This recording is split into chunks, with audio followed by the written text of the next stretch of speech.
함께 하나님의 말씀 요한복음 1장 12절에 있는 말씀을 함께 합독하겠습니다. 요한복음 1장 12절에 있는 말씀이 되겠습니다. 다 함께 합독합니다. 시작.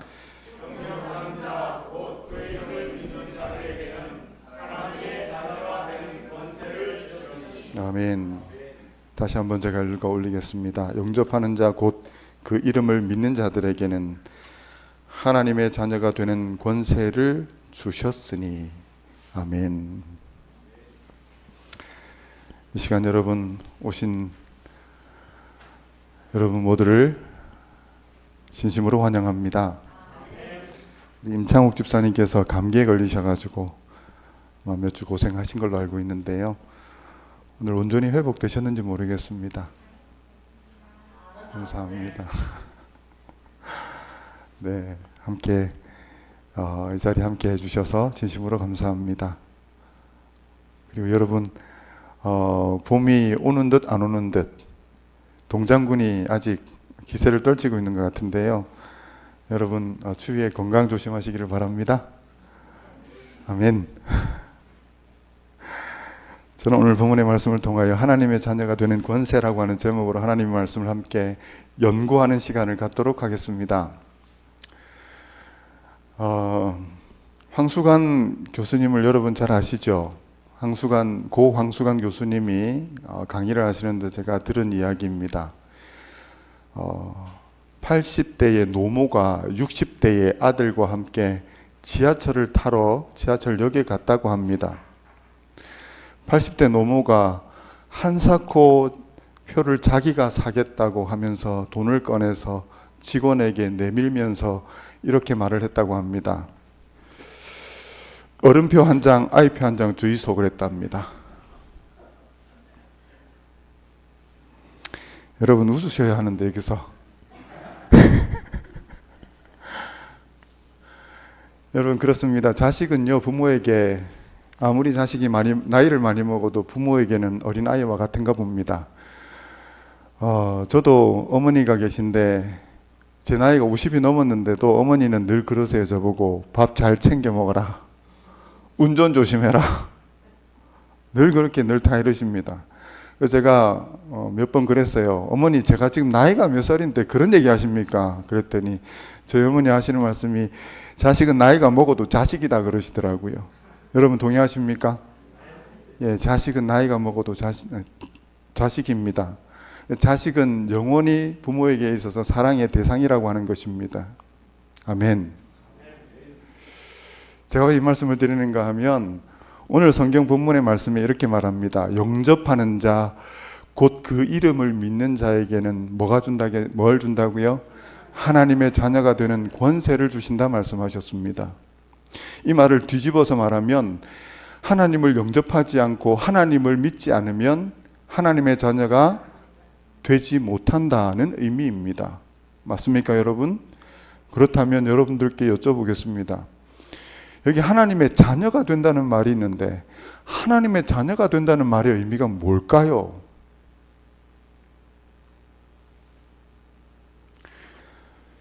여러분 어떻게 생각하십니까? 하나님의 자녀가 된다는 말의 의미가 뭐라고 생각하십니까?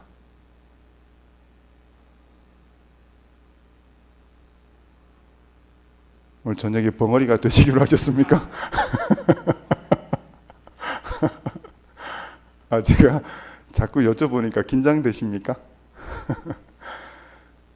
여러분 하나님의 자녀가 되는 권세를 주셨다 그랬는데 그러면 하나님의 자녀가 된다는 말의 의미가 무엇인지 알아야 되지 않겠습니까? 제가 이 말씀을 참 붙들고 고민을 많이 했는데 정답이라고 말을 할 수는 없지만 제가 이 말씀을 명상하고 나름대로 제가 내린 결론을 여러분과 함께 나누어 보려고 합니다. 한번 잘 들어보시기를 바랍니다. 하나님의 자녀가 된다는 이 말을 이해하려면 저는 두 가지 단어를 이해해야 된다고 생각합니다. 몇 가지 단어요? 두 가지 단어를. 하나는 나타라는 말이고 하나는 만들다라는 말입니다. 따라하시기 바랍니다. 나타, 만들다. 먼저 나타라는 말을 보게 되면 사전을 찾았더니 이렇게 정의합니다. 사람이나 동물이 새끼 혹은 알을 몸 밖으로 내다라는 의미를 가집니다. 예를 들면 사람이 사람을 낳다, 원숭이가 원숭이를 낳다, 닭이 알을 낳다, 이럴 때 쓰는 말이 무슨 말입니까? 낳다라는 말입니다. 그렇다면 만들다라는 말은 무슨 뜻인가? 사전을 찾았더니 원료나 재료 등을 써서 어떤 물건을 이루다는 의미를 가집니다. 예를 들면 사람이 시계를 만들다, 사람이 인형을 만들다, 사람이 집을 만들다, 이럴 때 쓰는 말이 만들다입니다. 여러분 그렇습니까? 우리가 충분히 우리가 다 아는 말씀입니다. 그런데 낳다라는 말과 만들다라는 말을 생각해 보면 차이점 두 가지가 있는 것을 발견하게 됩니다. 첫 번째는 무엇인가 하면 낳다라고 할 때는 낳는 존재와 태어나는 존재가 동류, 같은 종류입니다. 무슨 말씀인지 아시죠? 예를 들면 사람이 사람을 낳죠. 사람이 원숭이를 낳지 않습니다. 그죠, 여러분? 진화론자 안 계시죠? 원숭이가 뭘 낳아요? 원숭이를 낳지 원숭이가 사자를 낳지 않는다 그 말입니다. 즉 낳다라는 말은 낳는 존재와 태어나는 존재가 동류입니다. 맞습니까, 여러분? 그러나 만들다 할 때는 만드는 존재와 만들어지는 존재가 동류가 아닙니다. 사람이 시계를 만들었다 할 때 사람과 시계는 동류가 아니죠. 사람이 인형을 만들다 할 때 사람과 인형은 동류가 아닙니다. 종류가 다르죠, 여러분. 이해가 되십니까? 이렇듯 낳다와 만들다의 차이점은 첫 번째가 동류인가 동류가 아닌가 하는 것이죠. 두 번째 차이점은 무엇인가 하면 낳다라고 할 때는 낳는 존재가 태어나는 존재에게 뭐가 전달됩니까? 낳는 존재가 태어난 존재에게 뭐가 전달이 돼요? 가장 중요한 것. 여러분 자식 안 낳아보셨어요? 자식 낳잖아요. 뭘 끊어요? 놓자마자. 탯줄을 끊지 않습니까? 탯줄을 통해서 뭐가 전달됩니까? 아멘. 낳는 존재가 태어난 존재에게 전달하는 가장 중요한 게 뭐라고요? 생명인 것입니다. 아멘. 맞습니까, 여러분? 그런데 만들다 할 때는 만드는 존재가 만들어지는 존재에게 생명이 전달되지 않지요. 사람이 인형을 만들었다 할 때 생명이 전달됩니까? 안 됩니까? 전달되지 않는 것이지요. 정리하면 이렇습니다. 낳다라는 말과 만들다라는 말의 차이점은 낳다라는 말은 낳는 존재와 태어나는 존재가 동류, 같은 종류이지만 만들다 할 때는 만드는 존재와 만들어지는 존재는 동류가 아닌 것입니다.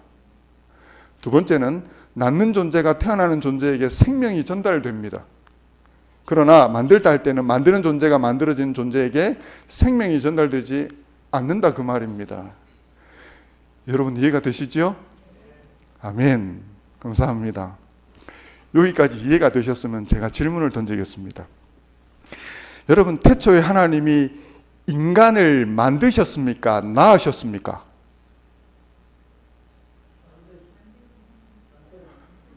제 질문이 어렵나요?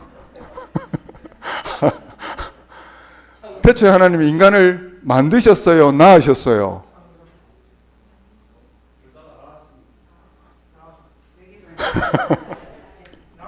여러분 성경을 보시면 압니다.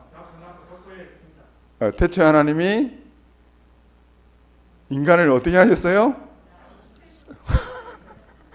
제 질문이 너무 어렵습니까? 태초에 하나님이 인간을 창조하셨습니다. 창조라는 말은 무슨 말이에요? 무에서 유를 만들다는 뜻입니다. 그러므로 하나님이 인간을 어떻게 하셨어요? 만드셨어요. 아멘. 그렇습니까? 그런데 오늘 본문을 보게 되면 하나님의 자녀가 된다 말합니다. 그렇다면 하나님의 자녀가 된다는 말은, 이 자녀라는 말은 낳은 존재입니까? 만든 존재입니까? 낳은 존재. 요건 확실히 대답하시네요.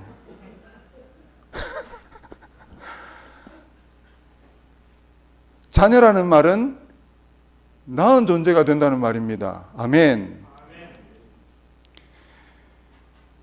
그렇다면 영접하는 자, 곧 그 이름을 믿는 자들에게는 하나님의 뭐가 된다 그랬어요?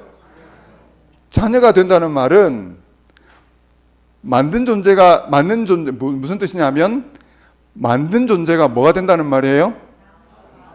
낳은 존재가 된다는 의미인 것입니다. 최 집사님 끄떡끄떡 하십니다. 여러분 이해가 되시죠? 그렇다면 만든 존재가 낳은 존재가 된다는 의미는 무엇입니까? 여러분 만든 존재와 낳은 존재의 가장 큰 차이점이 뭐라 그랬어요? 생명. 즉 만든 존재가 낳은 존재가 된다는 의미는 생명이 전달된다는 의미인 것입니다. 아멘. 여러분 논리 구조를 좀 이해가 되십니까? 여기서 우리가 기억해야 합니다. 성경에는요 생명이라는 말이 나오는데 우리나라 말로는 생명이라는 말이 똑같이 생명 나오지만 원어는 다릅니다. 원어에 보면 생명이 두 가지 단어가 있습니다. 하나는 바이오스라는 말이고 하나는 조에라는 말인데, 바이오스라는 말은 육체적 생명을 의미하고 조에라는 말은 영적 생명을 의미하는 것입니다. 그렇다면 오늘 이야기가 되고 있는 이 생명은 여러분 바이오스일까요? 조에일까요?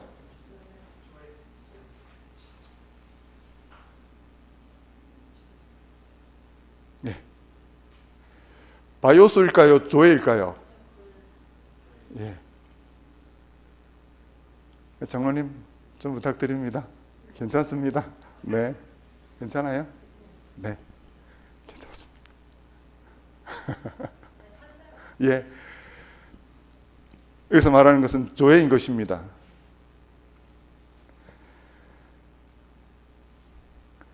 그러므로 영접하는 자, 곧 그 이름을 믿는 자들에게는 뭐가 된다고요? 하나님의 자녀가 된다는 이 말은 무슨 뜻인가 하면 하나님이 무엇이요 여러분? 생명이 우리에게 주어진다라고 하는 의미를 가지고 있는 것입니다. 아멘.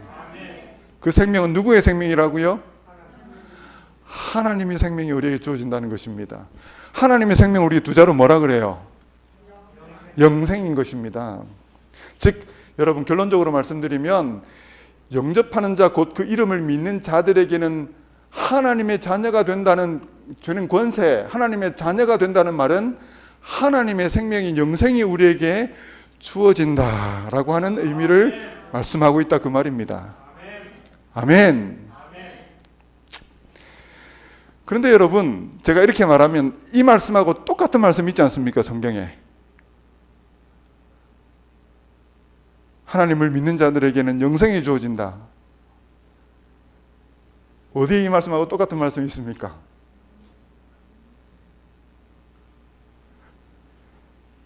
제 질문이 많이 어려운가 봅니다. 요한복음 3장 16절 하나님이 세상을 이처럼 사랑하사 독생자를 주셨으니 이는 저를 뭐하는 자마다 믿는 자마다 멸망치 않고 뭘 주시겠다 말씀하셨습니까? 영생을 주시겠다 말씀하셨습니다. 믿는 자에게 뭘 주신다고요? 영생을 주신다고요. 그러므로 요한복음 1장 12절과 요한복음 3장 16절은 평행절이라는 사실을 기억해야 합니다. 똑같은 약속을 우리에게 하고 있음을 기억해야 합니다. 아멘. 여러분 우리가 하나님을 믿을 때 예수 그리스도를 우리 마음속에 영접할 때 우리 하나님께서 하나님의 생명을 우리에게 주심을 믿으십니까? 그것이 영생임을 여러분 믿으십니까? 이것이 성경의 최대의 약속임을 우리 모두가 믿게 되시기를 간절히 바랍니다. 우치무라 칸조 목사님이라는 일본에서 가장 존경받는 성인이 계셨습니다. 이 목사님에게 하루에 젊은 청년이 찾아왔습니다. 찾아와서 이 청년이 이 목사님에게 하는 말이, 목사님, 저에게 성경 공부 좀 시켜주십시오 그랬답니다. 목사님이 성경 같이 공부하자 그랬습니다. 그랬더니 그 청년이 그 목사님께 하는 말이, 목사님, 성경에서 뭐 구원이니 영생이니 이런 비이성적인 얘기는 치우고 우리 논리적이고 이성적인 얘기만 합시다 그랬답니다. 그랬더니 우치무라 칸조 목사님이 그 청년을 물끄러미 쳐다보면서 뭐라고 했는지 아십니까? 당신이 말한 그것들을 다 제하면 성경의 앞뒤에 있는 표지만 남는다 그랬답니다.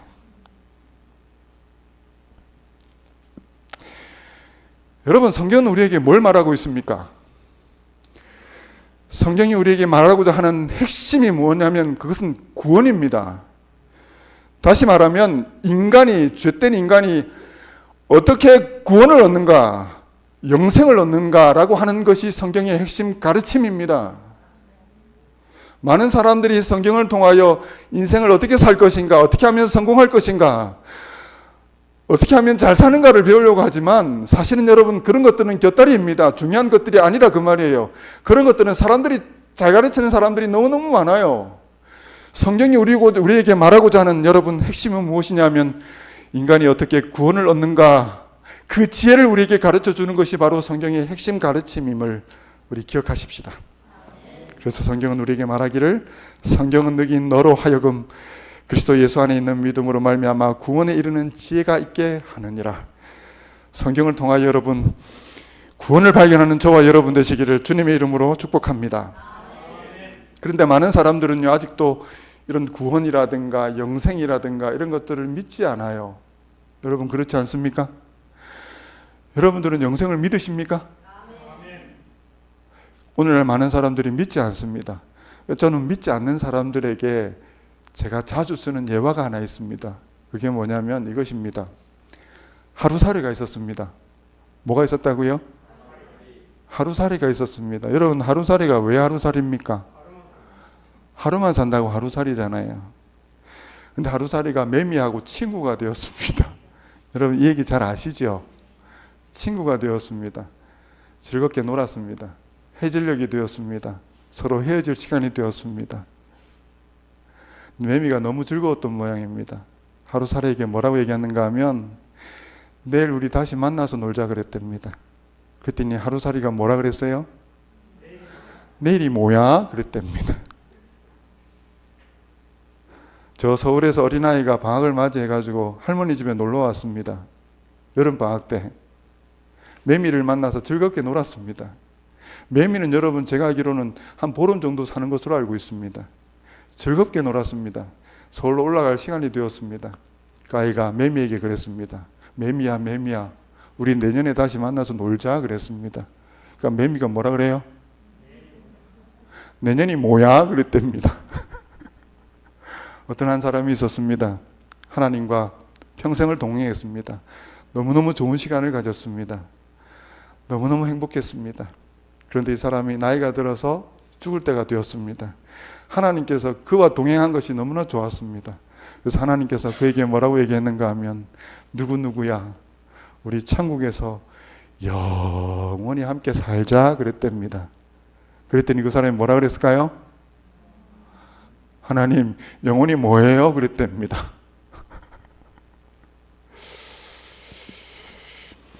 여러분, 사람에게 영혼이 없다라고 주장하는 것은 뭐와 같은가 하면, 하루살이가 내일이 없다는 것과 매미가 내년이 없다는 것과 같은 말 아니겠습니까?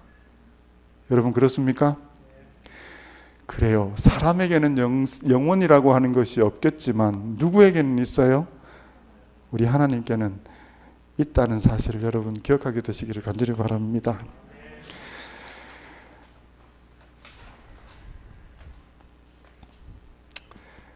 이 사실을 믿음으로 받아들이며 함께 사는 것이 저는 그리스도인이라고 확신합니다. 영혼에 대한 확신, 구원에 대한 확신으로 이 시간 우리 하나님 앞에 감사하는 저와 여러분 되시기를 간절히 소망합니다. 여러분, 그렇다면 영접하는 자 곧 그 이름을 믿는 자들에게는 하나님 뭘 주신다 그랬다고요? 하나님의 자녀가 되는 뭘 주신다 그랬습니까? 권세를 주신다 그랬습니다. 여러분, 그렇다면 하나님의 자녀가 된다는 말의 의미는 우리가 알았습니다. 하나님이 우리에게 뭘 주신다는 거예요? 하나님의 생명을 주신다는 의미라는 사실을 알았습니다. 그것은 영생이고 구원에 대한 약속임을 우리가 알았습니다. 그렇다면 하나님의 자녀가 되는 권세는 뭘까요? 왜 권세라고 했을까요? 그냥 하나님의 자녀가 된다라고 말하지 않고 하나님의 자녀가 되는 권세를 주신다 그랬을까요? 제가 질문을 많이 해서 죄송합니다. 여기 우리 권세라는 말에 대해서 좀 우리가 알 필요가 있습니다. 권세라는 말과 제일 비슷한 말이 뭐냐면 힘이라는 말입니다. 뭐라고요? 힘이라는 말인데, 힘이라는 말은 영어로 파워라는 말입니다. 근데 그 말과 제일 비슷한 게 또 권세입니다. 권세라는 말이 헬라어로 에쿠시아라는 말인데 그 말에서 에쿠스라는 말이 나왔습니다. 여러분, 에쿠스라는 말이 뭔지 아시죠? 그 고급 세단 있잖아요. 차 이름. 그게 에쿠스입니다. 그 말이 여기서 나왔습니다. 권세는 힘입니다. 권세는 에쿠시아고 힘은 파워입니다. 그죠? 그렇다면 힘하고 권세가 뭐가 다를까요? 제가 예를 들어서 설명을 좀 드려보겠습니다. 힘하고 권세가 뭐가 다른가 하면, 여러분, 이게 뭡니까? 10톤 트럭입니다. 그렇죠? 이게 뭡니까? 경찰 승용차지요. 그렇습니까? 여러분, 10톤 트럭 운전자가 고속도로에서 운전을 하고 갑니다. 과속을 했습니다. 뒤에서 무슨 소리가 날까요? 삐뽀 삐뽀 삐뽀 하면서 경찰 승용차가 따라오는 것입니다. 여러분들, 10톤 트럭이 힘이 셉니까? 경찰 승용차가 힘이 셉니까? 트럭이 힘이 세잖아요. 파워가 세지 않습니까? 10톤 트럭이 그냥 확 하고 밀어버리면 어떻게 됩니까? 여러분, 승용차는 종이 쪼가리가 되는 것입니다. 그냥 엉망진창이 되겠죠, 여러분? 맞아요, 여러분. 힘은 어느 게 더 셉니까? 10톤 트럭이 세지요. 10톤 트럭이 훨씬 힘이 세고 파워가 센 것입니다. 맞습니까, 여러분? 그런데 뒤에서 차가 삐뽀 삐뽀 하면서 차가 뭐라 그래요? 저기 막 세우라 그럽니다. 그럼 어떻게 합니까? 서요. 10톤 트럭이 뭐가 있는데? 더 힘이 있는데 서라면 서는 것입니다. 왜 그럴까요, 여러분? 승용차에 뭐가 있기 때문에? 경찰 승용차에 뭐가 있어서, 여러분? 또 다른 힘이 있기 때문인 것입니다. 그 또 다른 힘이 뭐예요? 바로 그걸 권세라 그러는 것입니다. 10톤 트럭이 그렇게 박하면서 여러분 서라 그러면 서는 이유는 경찰 승용차에 뭐가 있기 때문에? 권세가 있기 때문에 이걸 권세라 그럽니다, 여러분. 여러분, 그 차이를 이해가 가십니까? 이해가십니까? 성경은 우리에게 뭐라고 말하는가 하면, 영접하는 자 곧 그 이름을 믿는 자에게는 하나님의 자녀가 되는 뭘 주셨다 그랬습니까?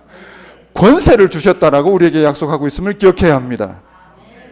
우리에게 뭐 있다고요? 권세가 있다고요. 권세가 있다는 말의 의미는 무엇입니까? 여러분, 이 권세는 어디서부터 왔다는 것입니까? 인간이 만든 게 아니라 그런 말입니다. 그것은 하나님께서 우리에게 주셨다는 것입니다. 우리가 하나님의 자녀가 되는 것은 하나님으로부터 우리에게 주어진 것이다, 그 말입니다. 다시 말하면 영생과 구원은 어디로부터 온 것이다? 하나님께로부터 비롯된 것임을 우리에게 다시 한번 말씀하고 있음을 기억해야 합니다. 그러므로 여러분 기억하셔야 합니다. 이 권세는요, 누구도 빼앗을 수 없는 것입니다. 사탄이 빼앗을 수 있습니까? 어떤 힘센 인간이 빼앗을 수 있나요? 없다, 그 말입니다. 왜요, 여러분? 이것은 누가 주셨기 때문에? 하나님이 주셨기 때문에 그 누구도 빼앗을 수 없는 권세라는 사실을 기억해야 합니다.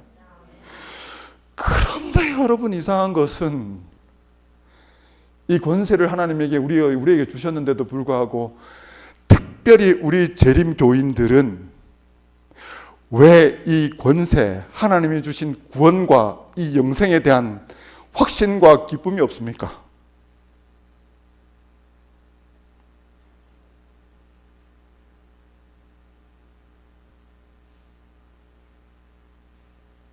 누가 빼앗아 가나요?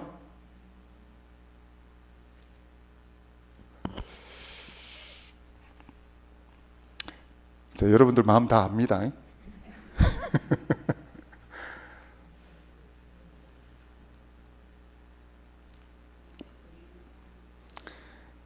여러분, 저는 이 말에 동의합니다. 제가 이 시간에 한 번 구원받으면 영원히 구원받는다, 이 얘기를 하려고 하는 것도 아닙니다. 하지 마시기 바랍니다. 그러나 저는 이 말에는 동의합니다. 구원이 인간의 아무 공로 없이 하나님의 전적 은혜에 의한 것이라면 그것을 잃고 안 잃고도 하나님의 허락 없이는 절대 이루어질 수 없다는 말이 됩니다. 저는 이 말에 동의합니다. 여러분, 그렇지 않습니까? 하나님이 우리에게 뭘 주셨다고요? 하나님의 자녀가 되는 권세를 주셨음을 기억하시기를 바랍니다. 증언해 보니까 이런 말씀이 있습니다. 우리는 세상에 살고 있는 모든 사람의 영혼을 시험하게 될 시련 중에 바르게 있어야 한다. 우리는 진리가 무엇인지 알며 우리가 무엇인지를 알 것이다. 우리는 영혼을 기초 위에 놓고 있다는 것을 알며 우리 영혼을 진리로부터 멀리 떨어지게 인도하지 않고 있다는 것을 알 것이다. 하나님께서는, 다 함께 읽겠습니다. 하나님께서는, 시작. 하나님께서는 우리 모두가 영생을 확신하도록 도우신다. 아멘. 여러분들은요, 여러분들이 지금 예수님 위에 있는지 아닌지를 여러분 알고 계십니까? 알고 계시죠? 진리가 우리를 인도하고 있는지 인도하고 있지 않은지를 알고 계십니까? 알고 있습니까, 여러분? 알고 있다면 여러분, 하나님께서는 우리 모두가 영생을 확신하도록 도우실 것입니다. 영접하는 자, 곧 그 이름을 믿는 자들에게는 뭘 주신다고요? 하나님의 자녀가 되는 권세를 주셨습니다. 여러분, 이 영생과 이 구원은 흔들리지 않습니다.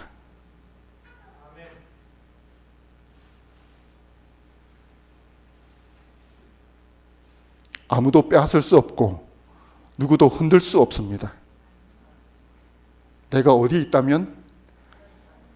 예수님 안에 있다면, 내가 진리 안에 있다면 누구도 흔들 수 없음을 기억하시기 바랍니다. 여러분, 저는요, 여기 성도님들보다 가장 악한 사람이라고 저는 확신합니다. 가장 연약하고 악한 사람이라고 생각합니다. 그러나 저는 영생의 확신이 있습니다. 구원의 확신이 있습니다. 저를 바라보면 늘 흔들려요. 그러나 우리 하나님 바라보면 그 영생의 확신이 무너지지 않고 너무나 견고합니다.